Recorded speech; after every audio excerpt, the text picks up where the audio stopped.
होळीचा सण आला की मुळात हा होळी म्हणजे रंगाचा उत्सव आहे, आनंदाचा उत्सव आणि परंपरेचा उत्सव आहे. मी आता आहे चिपळूण तालुक्यातल्या रामपूर गावामध्ये आणि या रामपूर गावातील ग्रामदेवता केदारनाथाची पालखी आपल्या मागे आपण पाहताय. इथे सुहासिनी पालखीचं पूजन केलेलं आहे. खरं तर वर्षाचे 12 महिने भक्त देवळामध्ये जात असतो देवाचं दर्शन घेण्यासाठी. मात्र होळीनंतर हा एक क्षण असा असतो, की देव भक्ताच्या दारी येत असतो आणि देव भक्ताच्या दारी आलेला आहे. सुहासिनींनी इथे पालखीचं पूजन केलेलं आहे. सुहासिनीची नक्की भावना काय आहे? आपण जाणून घेणार आहोत. ताई काय सांगाल? देव आज तुमच्या दारी आहे. खरं तर शब्दच नाहीयेत आमच्या भावना व्यक्त करायला. कारण आम्ही या क्षणाची वर्षभर आतुरतेने वाट बघत असतो. कारण प्रत्यक्षात देव आमच्या घरी आम्हाला आशीर्वाद देण्यासाठी येत असतात.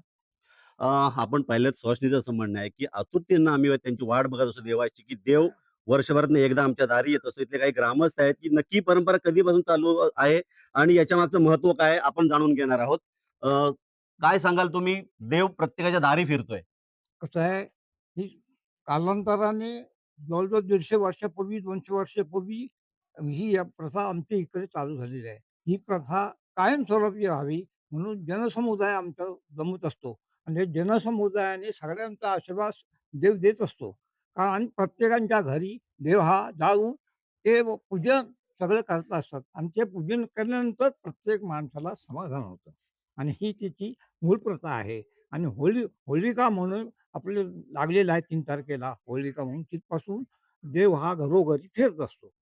हं. काय सांगाल? काय तुमची भावना आहे? ही होळीचा सण आल्यानंतर आमचं पहिले कमिटी बसून आम्ही हे नियोजनच्या पाठी असतो. नियोजन पूर्ण करून घेतो. देव कुठच्या पद्धतीने फिरेल, कारण प्रत्येक घर राहता कामा नये त्यासाठी आमचं नियोजन असतं. ते नियोजन करतो. पहिल्या दिवशी होळी लागली, त्या दिवशी संध्याकाळी आमचा देव मानकऱ्याकडे जातो.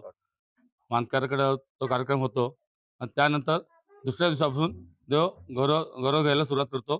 पहिला मान मानकऱ्याचा असतो आणि भवनीला दुसऱ्या दिवसापासून सुरुवात होते. त्याच्यासाठी आम्ही पूर्ण नियोजन केलेलं असतो. लोकं खरोखरच ह्या ज्यावेळेला मानकऱ्याकडे आमच्याकडे देव येतो, तो मानकरी एवढा खुश होतो आणि तेवढाच खर्च करतो.